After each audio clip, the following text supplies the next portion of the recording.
204 కోట్లు రాయదుర్గంలో boom. So, మనం చూసుకున్నట్లయితే రాయదుర్గంలో ఎకరా భూమి భారీ ధర పలికింది. టీజీఐఐసీ ఇక్కడి ఫ్లాట్ నెంబర్ 4కు వేలం నిర్వహించగా ఎకరా 204 కోట్లు ధర పలికింది. ఈరోజు 5 ఎకరాలకు వేలం వేయగా 1000 కోట్లకు పైగా ఆదాయం అయితే వచ్చిందనమాట. 2 రోజుల క్రితం ఇక్కడ నిర్వహించిన వేలంలో ఎకరం 237 కోట్లు ధర పలికింది.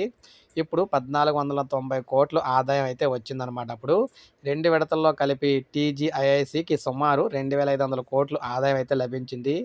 సో, చరిత్రలో రాష్ట్ర చరిత్రలోనే ఒక ఎకరం 237 కోట్లు పలకడం అనేది ఆషామాషీ అయితే కాదు.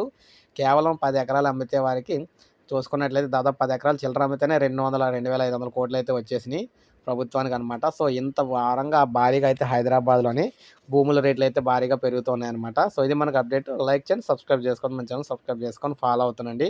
ఇలాగే మీకు తాజా సమాచారం ఎప్పటికప్పుడు మన ఛానల్ ద్వారా నేనైతే అందిస్తూ ఉంటాను.